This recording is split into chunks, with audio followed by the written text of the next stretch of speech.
लेकिन आहान अपनी जगह से जरा भी नहीं हटा। मैंने कहा ना कि तुम अभी अंदर नहीं जा सकते। भले ये रूपल का घर था, लेकिन अंदर शनाया शायद नहा रही थी। आहान ऐसे ही किसी को घर के अंदर नहीं घुसने दे सकता था, लेकिन वो लड़का आहान की एक नहीं सुन रहा था। उसने आहान से कहा, तुम हो कौन यार और अपने आप को क्या समझ रहे हो? मैं जब चाहूँ यहाँ आ सकता हूँ। आफ्टर ऑल मैं रूपल का फियांसे हूँ। आहान ने अपने सामने खड़े उस लड़के की तरफ देखते हुए कहा, क्या सच में वो चुड़ैल इस इमेच्योर और नासमझ लड़के से शादी करने वाली है? इस पॉइंट पर एकदम से आहान के दिमाग में एक ख्याल आ गया। ऐसा कैसे हो सकता है? अगर वो रूपल शादी करने वाली होती तो शनाया को उसके बारे में जरूर पता होता। जरूर ये लड़का झूठ बोल रहा होगा।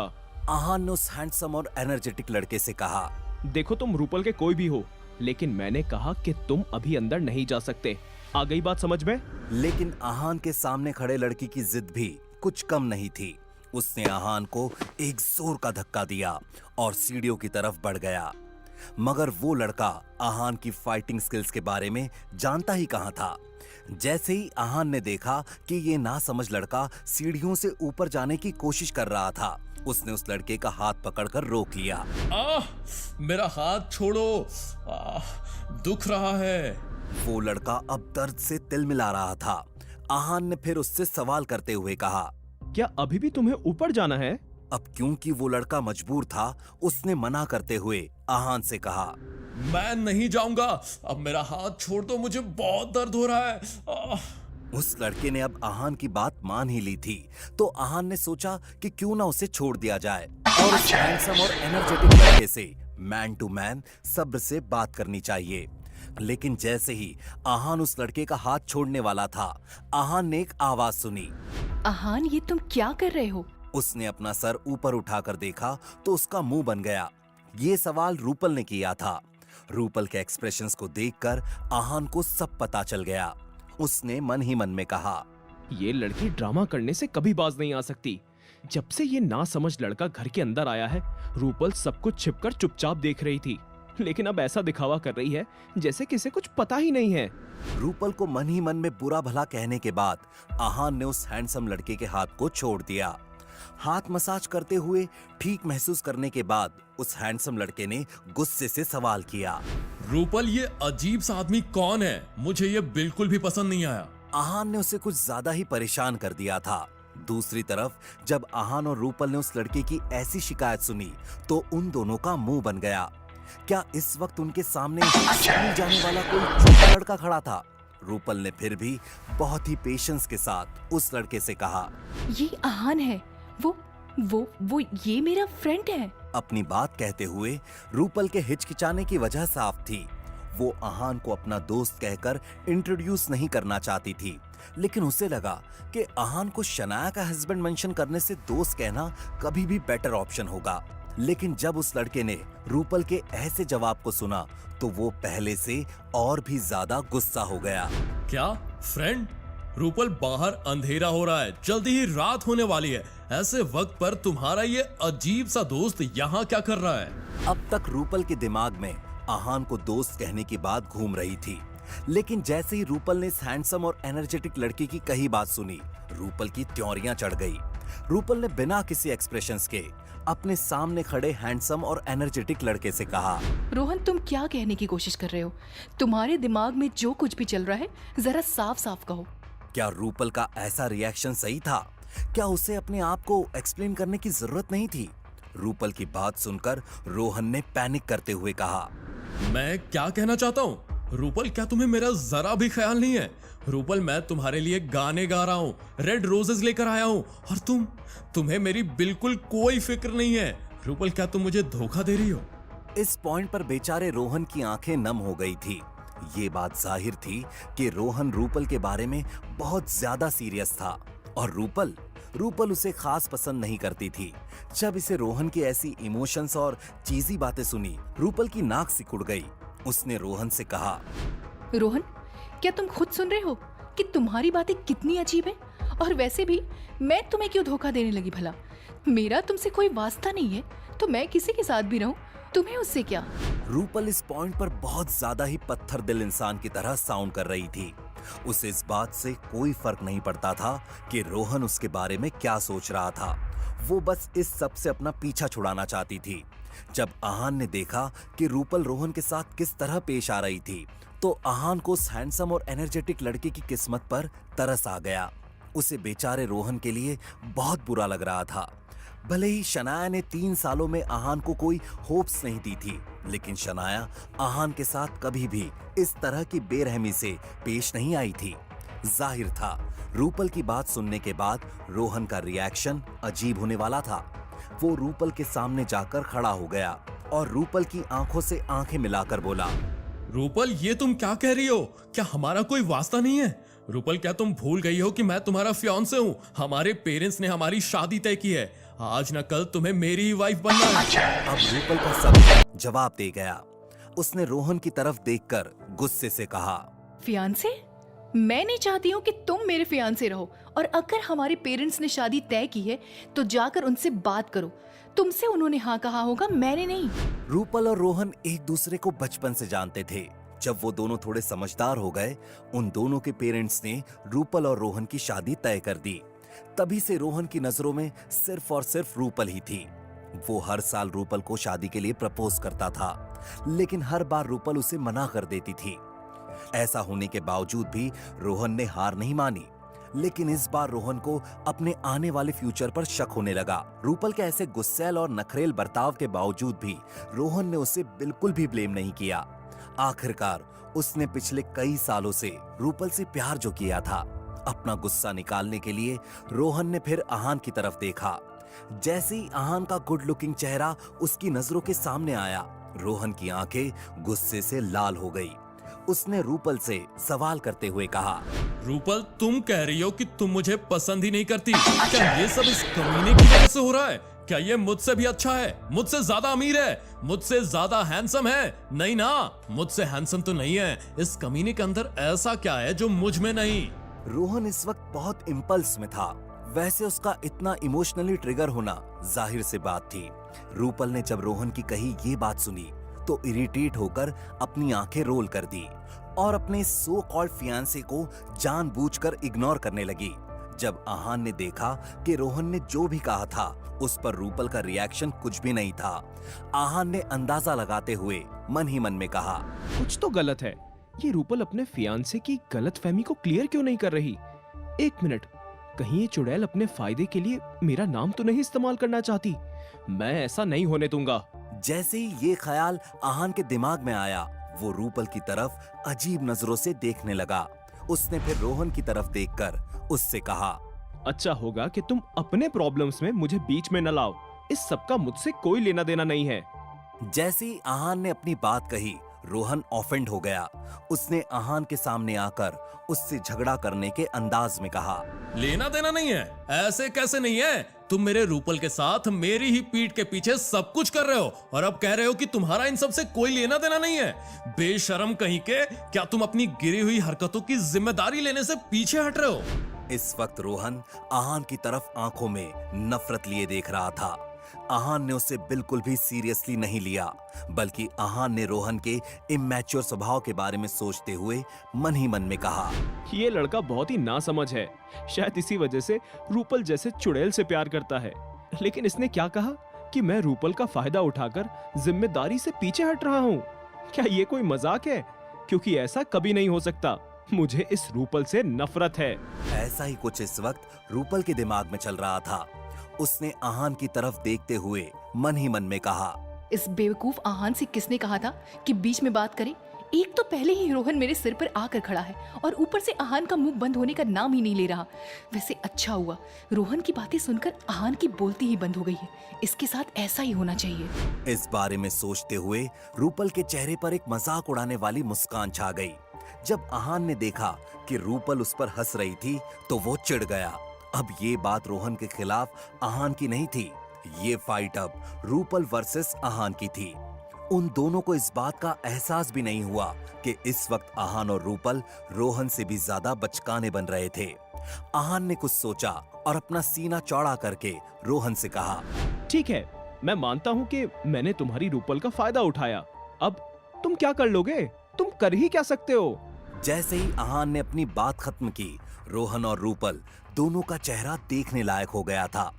ये बात सुनकर जितनी हैरानी रोहन के चेहरे पर थी, उससे कई गुना ज्यादा शॉक्ड रूपल थी। रूपल ने आहान की तरफ घूर कर देखा और उससे आंखों ही आंखों में बोली, आहान, ये तुम क्या कह रहे हो? क्या तुम्हें पता है इस बात का क्या मतलब है?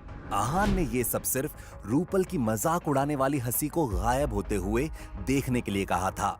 और वैसा ही हुआ। जब आहान ने रूपल को शॉक करने वाले एक्सप्रेशंस देखे, वो एक टेढ़ी मुस्कान के साथ हंसने लगा। उसने भी रूपल की तरफ देखकर आंखों ही आंखों में कहा, हाँ, मैं अच्छे से जानता हूँ कि मैं क्या कह रहा हूँ। अब हंसो ना, मैं देखना चाहता हूँ कि अब तुम क्या करने वाली हो। जब आहान और रूपल के बीच में आंखों ही आंखों में इशारों के साथ बातें चल रही थी, रोहन की हालत बदतर हो रही थी। वो इस पॉइंट पर इतना गुस्सा हो रहा था कि बेचारे के पैर कांप रहे थे। रोहन ने आहान के सामने खड़े होकर उससे कहा, अच्छा, तो तुम अपनी हरकतों को मान भी रहे हो। तुम्हारे अंदर बहुत हिम्मत है। अब देखो मैं तुम्हारे साथ क्या करता हूँ। बस मेरा वेट करना, मैं तुमको अच्छा सबक सिखाऊंगा। रोहन ने आहान को चैलेंज करते हुए कहा। आहान को ये सब बातें किसी छोटे बच्चे की तरह लग रही थी, इसलिए उसने रोहन से कैजुअली कहा, ठीक है, अब जाओ भी। क्या रात में तुम यहाँ हमारे साथ रहना चाहते हो? हमारे साथ सुनने के बाद रोहन को ऐसा लगा मानो कोई उसके जख्म पर नमक छिड़क रहा था। उसने गुस्से से आहान को देखा और रूपल के घर से चला गया। रोहन आहान को कैसा सबक सिखाने की बात कर रहा था। क्या अब आहान के सर पर एक और नई मुसीबत खड़ी होने वाली थी? आहान और शनाया के लिए रूपल के घर अगले कुछ दिन कैसे बीतने वाले थे, जानने के लिए सुनते रहिए पॉकेट एफएम।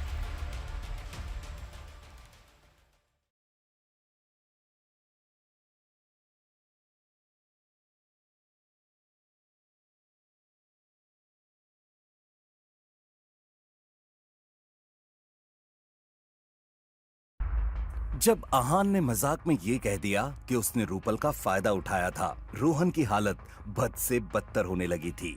अच्छा, तुम्हारे अंदर बहुत हिम्मत है। अब देखो मैं तुम्हारे साथ क्या करता हूँ। रोहन ने आहान को चैलेंज करते हुए कहा। आहान को ये सब बातें किसी छोटे बच्चे की तरह लग रही थी, इसलिए उसने रोहन से कैजुअली कहा, ठीक है, अब जाओ भी। क्या रात में तुम यहाँ हमारे साथ रहना चाहते हो? हमारे साथ सुनने के बाद रोहन को ऐसा लगा मानो कोई उसके जख्म पर नमक छिड़क रहा था। उसने गुस्से से आहान को देखा और रूपल के घर से चला गया। जब रोहन वहां से चला गया, रूपल हैरानी भरी नजरों से आहान की तरफ देखने लगी। उसे अपनी आंखों पर और अपने कानों पर यकीन ही नहीं हो रहा था। क्या ये वही बुज़दिल और चुपचाप रहने वाला आहान है? ये इतना कैसे बदल गया? जब शनाया ने मुझसे कहा कि आहान ने उसके लिए यामिनी आंटी से भी बहस की, तो मुझे लगा शनाया बढ़ा चढ़ाकर बात कर रही थी। क्या आहान ने अभी अभी सच में रोहन से पंगा लिया है? क्या आहान ये नहीं जानता कि रोहन का फैमिली बैकग्राउंड क्या है? या फिर आहान को इस सब से फर्क ही नहीं पड़ता कि रोहन रिवेंज लेने के लिए इसके साथ क्या क्या कर सकता है? मुझे तो उस दिन प्राइड रेस्टोरेंट में जो कुछ भी हुआ, तभी से इस आहान पर शक हो रहा था। हो ना हो, आहान को देखकर ही उस विकी भाई का रवैया बदल गया था। लेकिन उस दिन आहान ने इस बारे में कुछ नहीं कहा। कुछ तो गड़बड़ है। मुझे कुछ भी करके सबका पता लगाना होगा। मुझे जानना है कि इस आहान में इतनी हिम्मत और कॉन्फिडेंस कहाँ से आया है। रूपल आहान के इस ब्रेव और बोल्ड अंदाज को देखकर दंग रह गई थी। जब आहान ने उसकी अजीब सी नजरों को अपने ऊपर महसूस किया, आहान का मुंह बन गया। रूपल, तुम मुझे ऐसे क्यों देख रही हो? कुछ हुआ है क्या? सवाल सुनते ही रूपल अपने सेंसेस में वापस लौटी और आहान की तरफ देखकर एटीट्यूड के साथ कहा, पता नहीं, आजकल तुम हवाओं में उड़ने लगे हो, लेकिन ज्यादा खुश होने की जरूरत नहीं है। अब मैं आ गई हूँ, तुम्हारे पर काटने में मुझे ज्यादा देर नहीं लगेगी। जब आहान ने रूपल की कही ये बात सुनी, वो कंफ्यूज हो गई। रूपल, तुम क्या कहने की कोशिश कर रही हो? जरा साफ साफ कहो। रूपल आहान को हर वो सवाल पूछना चाहती थी जो उसके दिमाग में घूम रहा था, लेकिन फिर उसने कुछ सोचा और इस बात का फैसला लिया कि वो आहान से कुछ भी नहीं कहेगी। और रूपल ने उससे कहा, मैं क्या कहूँगी, जाओ जाके खाना बना दो। यहाँ बैठकर टाइम पास करने से अच्छा होगा कि तुम घर के कुछ काम ही कर दो। चलो जल्दी करो, मुझे और शनाया को भूख लगी हुई है। अपनी ये बात कहने के बाद रूपल ऊपर जाने लगी। आहान रूपल की ऐसी बातें सुनकर दंग रह गया। क्या ये चुड़ैल मुझे अपने घर का नौकर समझ रही है?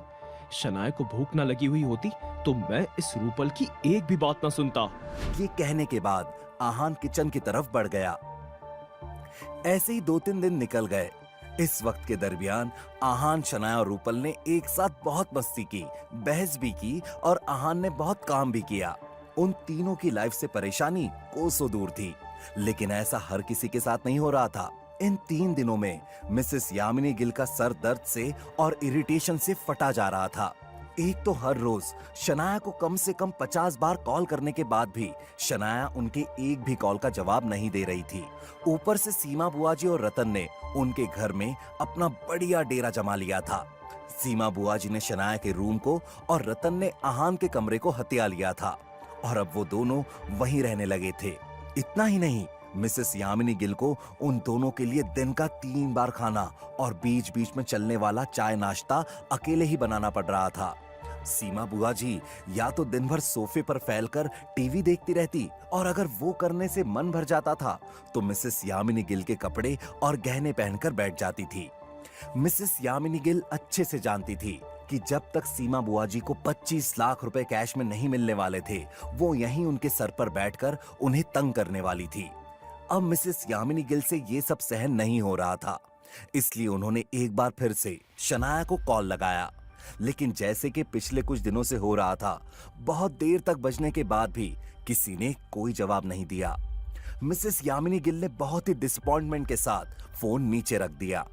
अचानक से सीमा बुआ जी ने उनके पास आकर सवाल किया, भाभी क्या शनाया से बात हुई? वो कब तक वापस आ रही है? जैसे ही मिसेस यामिनी गिल ने सीमा बुआ जी का ये सवाल सुना, वो अपने होश में वापस लौटी।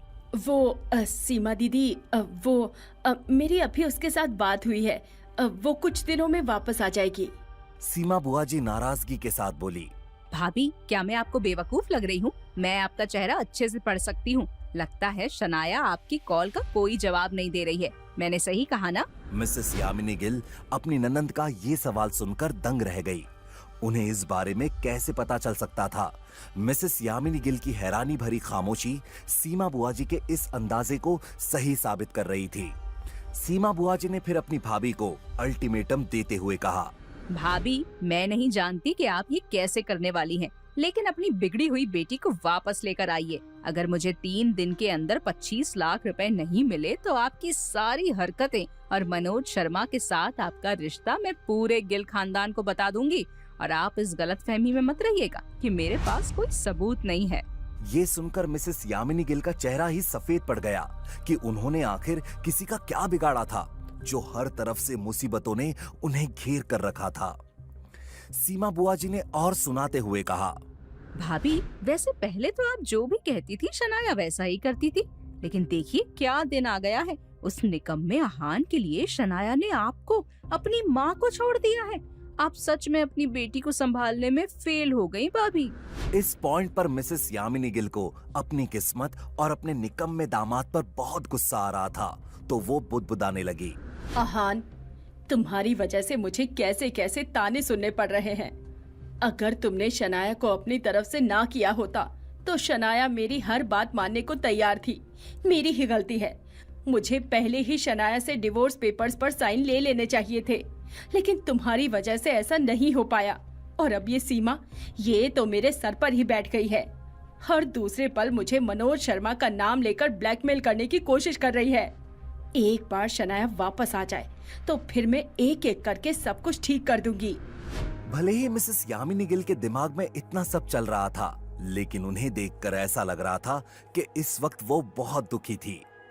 अपनी भाभी की ऐसी हालत का फायदा उठाने के लिए सीमा बुआ जी के दिमाग में एक ख्याल आ गया। उन्होंने मिसेस यामिनी गिल को फिक्रमंद लगते हुए कहा, भाभी वैसे मुझसे अब आपकी ये हालत देखी नहीं जा रही। मैं आपको इस सब का एक उपाय बताती हूँ। अगर सब कुछ मेरे प्लान के मुताबिक हुआ तो ना ही सिर्फ शनाया वापस घर लौटकर पहले की तरह समझदार बन जाएगी, लेकिन साथ ही वो निकम्मा आहान, उससे भी गिल परिवार और शनाया का पीछा छोड़कर हमेशा के लिए गायब होना पड़ेगा। जैसे ही मिसेस यामिनी गिल ने अपनी ननंद की कही ये बात सुनी, उनके चेहरे के एक्सप्रेशंस पूरी तरह से बदल गए। उनकी आंखों में अब थोड़ी सी उम्मीद नजर आने लगी। मिसेस यामिनी गिल ने क्यूरियस लगते हुए सीमा बुआ जी से कहा, सीमा दीदी, क्या ऐसा हो सकता है? मगर कैसे? आपके पास कैसा प्लान है? मिसेस यामिनी गिल का सवाल सुनते ही सीमा बुआ जी कॉन्फिडेंट लगने लगी। आखिरकार सिर्फ पैसे मिल जाने से वो सब कुछ भूलने नहीं वाली थी। सीमा बुआ जी को आहान से बदला भी तो लेना था, इसलिए ये प्लान मिसेस यामिनी गिल के साथ ही सीमा बुआ जी के लिए भी बहुत जरूरी था। उन्होंने फिर अपना एक एक शब्द सोच समझकर कहते हुए अपना प्लान बताना शुरू किया। सीमा बुआ जी बोली, आसान है भाभी, आप पूरे शहर में ये बात फैला दीजिए कि अब आहान आपका दामाद नहीं है। आपकी प्यारी और कामयाब बेटी ने उससे अलग होने का फैसला ले लिया है और इसी वजह से निकम्मा आहान अब से गिल खानदान का जमाई नहीं रहा। जाहिर सी बात है आपका इरादा साफ होगा, शनाया के लिए नया पति ढूंढना। सीमा बुआ जी की कही एक एक बात सुनकर मिसेस यामिनी की आंखों में चमक लौटने लगी। वो ये कैसे भूल सकती थी कि शनाया अब स्प्रिंग कॉर्पोरेशन के नए प्रोजेक्ट की हेड थी और इसी वजह से सभी बड़े बड़े खानदान शनाया के बारे में जानने में इंटरेस्टेड थे। और जिस तरह का आहान का रेपुटेशन था कि वो एक मिडिल क्लास ऑफिस वर्कर था, किसी को भी इस बात से हैरत नहीं होती कि शनाया ने डिवोर्स लिया हुआ है, भले ही अभी तक शनाया और आहान का डिवोर्स हुआ नहीं था। मिसेस यामिनी गिल कुछ ना कुछ करके वो दिन भी जल्दी लेकर आती और सबसे जरूरी बात तो ये थी कि अब उन्हें रोकने के लिए शेखर गिल भी वहां नहीं थे। जिस तरह की उनकी हालत थी वो इतने जल्दी हॉस्पिटल से वापस नहीं आने वाले थे। इस सब के बारे में कैलकुलेटिव होकर सोचने के बाद मिसेस यामिनी गिल बहुत एक्साइटेड महसूस करने लगी। ये आइडिया उसकी पूरी जिंदगी बदल सकता था। अगर सच में ये सब मुमकिन हुआ तो मैं शनाया के लिए एक बहुत अच्छा लड़का ढूंढ दूंगी। ऐसा लड़का जो स्टेटस में गिल परिवार से भी बड़ा हो, ऐसा लड़का जो उस आहान से 1000 गुना बेहतर होगा। मिसेस यामिनी गिल ने मन ही मन में कहा, लेकिन अगले ही पल उनकी सारी एक्साइटमेंट धरी की धरी रह गई। मिसेस यामिनी गिल ने परेशान लगते हुए सीमा बुआ जी से कहा, लेकिन सीमा दीदी, शनाया खुद घर छोड़कर गई है। उसने आहान का साथ देने का फैसला किया है। हम उसे वापस कैसे लाएंगे? और वो तो कभी डिवोर्स पेपर पर साइन करने के लिए मानेगी भी नहीं। मिसेस यामिनी गिल का ये सवाल सुनकर सीमा बुआ जी भी कुछ देर के लिए सोच में डूब गई। ये प्रॉब्लम तो सीरियस थी। शनाया के मर्जी के बिना कुछ भी नहीं हो सकता था, लेकिन अगर शनाया को कुछ पता नहीं चल पाए तो शायद ये सब मुमकिन था। जैसे ही सीमा बुआ जी के दिमाग में ये ख्याल आया, वो एक टेढ़ी मुस्कान के साथ हंसने लगी। सीमा बुआ जी ने अपनी भाभी से कहा, भाभी ये हो सकता है, बस हमें शनाया को इस सब के बारे में पता नहीं लगने देना है। आगे हम जो करेंगे उससे हमारी सारी प्रॉब्लम्स खत्म हो जाएंगी। मिसेस यामिनी गिल ने ये बात सुनी तो वो क्यूरियस हो गई। अगर ऐसा कोई रास्ता था जिससे आहान को धक्के मारकर गिल परिवार से निकाला जा सकता था, तो मिसेस यामिनी गिल कुछ भी करने के लिए तैयार थी। उन्होंने अपनी ननद से सवाल करते हुए कहा, क्या सीमा दीदी, ऐसा मुमकिन है? ये तो बहुत अच्छी बात है, लेकिन हम करने क्या वाले हैं? मिसेस यामिनी गिल और सीमा बुआ जी की आंखों पर इस वक्त आहान से नफरत की पट्टी बंधी हुई थी और इसीलिए अपना इरादा पूरा करने के लिए वो किसी भी हद तक जाने के लिए तैयार थी। मिसेस यामिनी गिल के पूछे हुए सवाल को सुनने के बाद सीमा बुआ जी मुस्कुराने लगी। उनकी आंखों में एक अलग तरह की आग जल रही थी। अपनी भाभी के सवाल का जवाब देते हुए सीमा बुआ जी ने कहा, स्वयंवर। मिसेस यामिनी गिल और सीमा बुआ जी अब क्या करने वाले थे? क्या सच में शनाया का स्वयंवर होने वाला था? क्या मिसेस यामिनी गिल अपनी ही बेटी के साथ ऐसा होने देने वाली थी? जानने के लिए सुनते रहिए पॉकेट एफएम।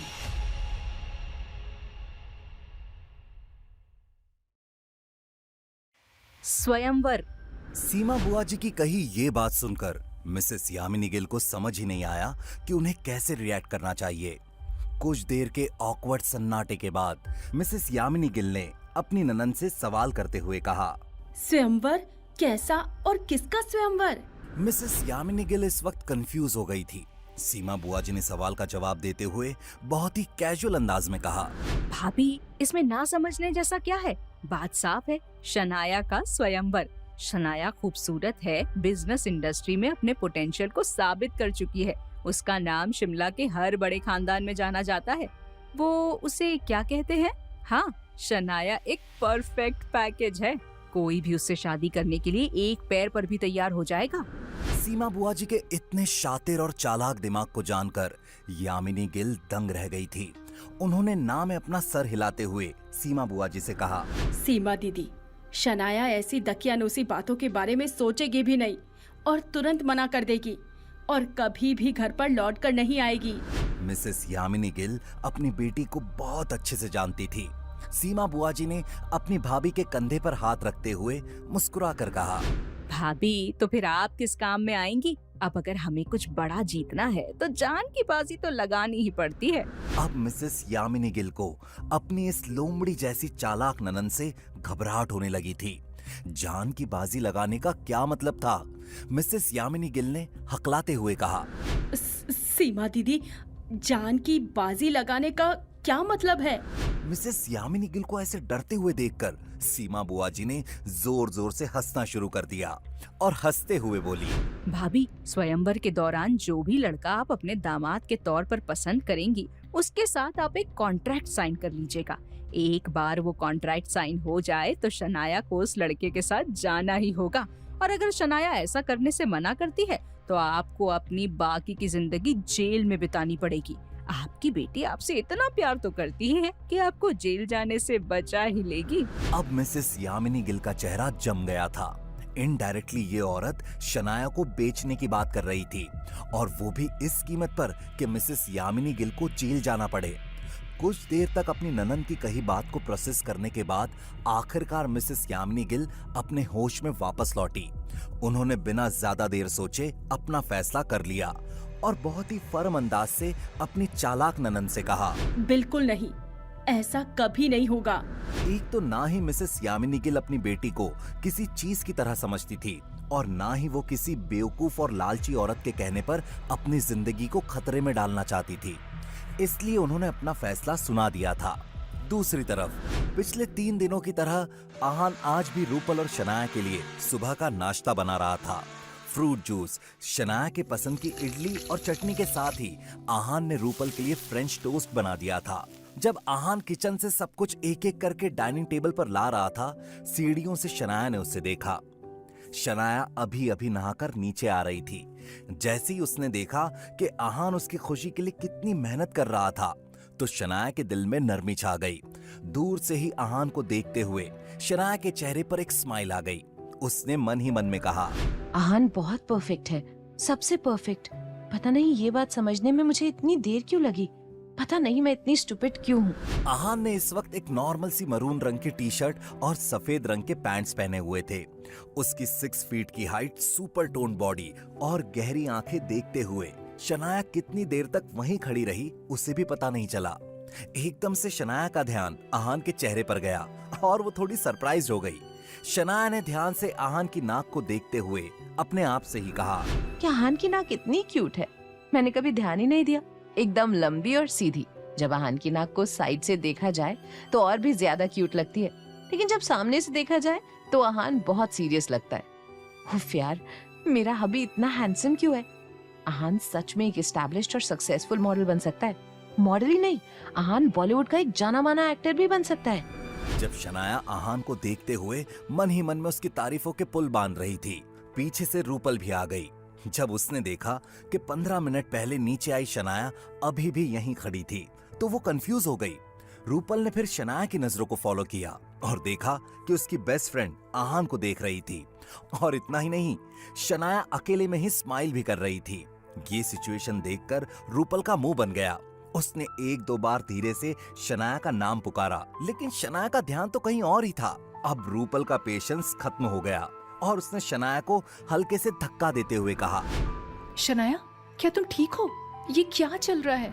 एकदम से किसी के छूने से शनाया अपने होश में वापस लौटी और रूपल को देखकर बोली, रूपल क्या कर रहे हो यार? मुझे अभी हार्ट अटैक आ जाता।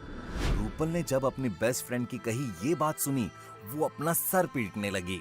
रूपल ने फिर शनाया से कहा, डार्लिंग, हार्ट अटैक तो मुझे आ गया है ये देख के कि तुम अपने ही हस्बैंड को ताड़ रही हो, और वो भी ऐसे छिपकर, मानो वो तुम्हारा नहीं किसी और का हस्बैंड हो। रूपल की कही बात सुनकर शनाया ने अपनी नाक सिकुड़ ली। उसने अपने आप को एक्सप्लेन करते हुए कहा, रूपल, ये तुम क्या कह रही हो यार? ताड़ना क्या होता है? मैं तो बस आहान को देख रही थी। और मुझे छिपने की क्या जरूरत है? चलो नीचे। ताड़ना नहीं, देखना कहते हैं। और ये जो तुम लाल हुई जा रही हो, इसे क्या कहते हैं? मैं तो इसे ब्लश करना कहती हूँ। शनाया सच में शर्मा रही थी, लेकिन फिर भी उसने रूपल की कही बातों को सुनकर अनसुना कर दिया और जाकर डाइनिंग टेबल पर बैठ गई। रूपल ने भी अपनी जगह ले ली। आहान ने अब तक टेबल पर सब कुछ सर्व कर लिया था। जब शनाया ने देखा कैसे आहान ने सब कुछ अकेले ही कर लिया था, तो वो आहान से बोली, आहान, तुम कुकिंग में हर दिन के साथ पहले से ज्यादा एक्सपर्ट होने लगे हो। वैसे रोज इतना बढ़िया खाना खिलाने के लिए थैंक यू। जब आहान ने देखा कि शनाया उसके काम से खुश हो गई थी, तो वो मुस्कुराने लगा। आखिरकार वो ये सब अपनी बीवी की खुशी के लिए ही तो करता था। आहान शनाया से कुछ कह पाता इससे पहले ही रूपल ने उसे इंटरप्ट कर दिया। उसने आहान की तरफ देखकर इम्प्रेस लगते हुए कहा, हाँ आहान, शनाया सही कह रही है। तुम सच में अच्छा खाना बनाते हो और बाकी सारे काम भी बहुत अच्छे से कर लेते हो। जब आहान ने रूपल की कही ये बात सुनी, वो दंग रह गया। आहान को अपने कानों पर यकीन नहीं हो रहा था। क्या शनाया की ये नकचड़ी दोस्त, जिसने हमेशा से आहान से नफरत की थी, क्या वो आहान की तारीफ कर सकती थी? क्या आज सूरज उल्टी दिशा से निकला हुआ है? एक बार के लिए कुत्ते की टेढ़ी पूंछ सीधी हो सकती है, लेकिन ये चुड़ैल मेरी तारीफ नहीं कर सकती। अब जरूर कुछ उल्टा कहेगी, मैं जानता हूँ। आहान ने मन ही मन में कहा। जब शनाया ने देखा कि फाइनली रूपल आहान के साथ अच्छे से बिहेव करने लगी थी, वो खुश हो गई। लेकिन बेचारी शनाया को कहाँ पता था कि उसकी ये खुशी कुछ ही देर की मेहमान थी। जैसा कि आहान ने अंदाजा लगाया था, रूपल ने अपनी बात को आगे बढ़ाते हुए कहा, वैसे आहान, अब जब मैं इंडिया लौटी हूँ तो मेरा वापस जाने का कोई प्लान नहीं है। और मैं बहुत दिनों से सोच रही थी कि घर के सारे काम करने के लिए कोई अच्छी सी मेड ढूंढ लूँ। मैं उससे बहुत अच्छी सैलरी भी ऑफर कर सकती हूँ, लेकिन ऐसी कोई मेड मिली ही नहीं। क्यों ना तुम ही मेरे घर पर जॉब कर लो, मैं तुम्हें बहुत अच्छे पैसे दूंगी और साथ ही तुम यहाँ रह भी सकते हो। इसी बहाने शनाया और मैं भी पहले की तरह सब कुछ साथ में करेंगे। रूपल ने आहान को ये जॉब ऑफर इतनी सच्ची स्माइल से दिया था कि शायद ही कोई समझ पाता कि उसके असल इरादे क्या थे। आहान ने जैसे ही रूपल की कही ये बात सुनी, उसका मुंह बन गया। आहान ने रूपल को कोसते हुए मन ही मन में कहा, मैंने कहा था ना, ये चुड़ैल कभी अपनी हरकतों से बाज नहीं आएगी। मुझे अपने घर का काम वाला बनाना चाहती है।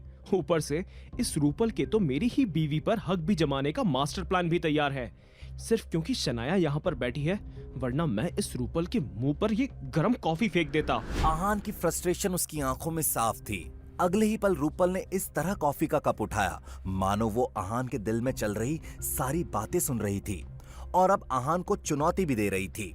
जब शनाया ने देखा कि अब ये दोनों एक बार फिर से शुरू होने वाले थे, तो उसने एक गहरी सांस ली और कोई बहाना बनाते हुए आहान से बोली, आहान, क्या तुम प्लीज मेरे लिए ब्रेड ले आओगे? आहान ने शनाया की बात सुनी तो तुरंत हाँ में सर हिला दिया और रूपल को घूरते हुए किचन में चला गया।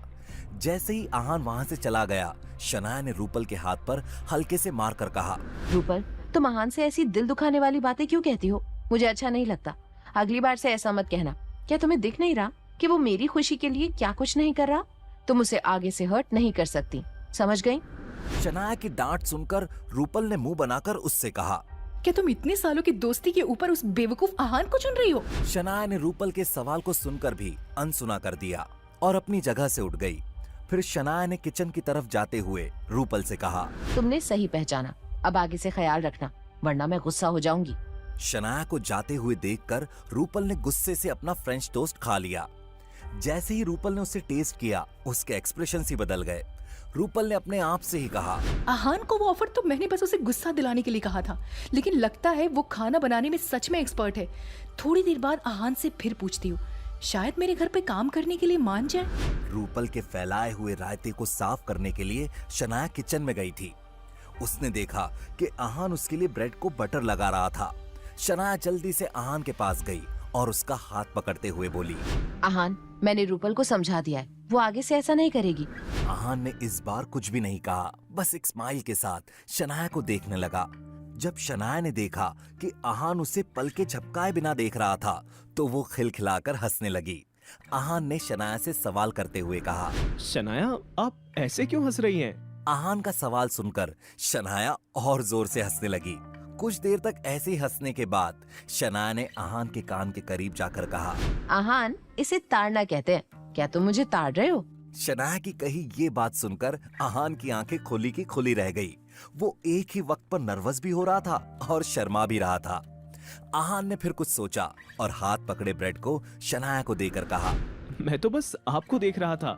ये ताड़ना कैसा शब्द है, और पता नहीं आप ये सब नई चीजें कहाँ से सीख रही हैं। जब शनाया ने देखा कि आहान शर्म के मारे उससे नजरें चुरा रहा था, तो उसने फिर से आहान को छेड़ते हुए कहा, और ये जो तुम लाल हो रहे हो ना, इसे ब्लश करना कहते हैं। जब शनाया आहान को ऐसे चिढ़ा रही थी, किचन के दरवाजे पर खड़ी रूपल ने अपने आप से कहा, ये लड़की तो गई काम से। क्या शनाया आहान को अपनी फीलिंग्स बताने वाली थी? सीमा बुआ जी का अगला कदम क्या होने वाला था? क्या मिस फैसला बदलने वाली थी? जानने के लिए सुनते रहिए।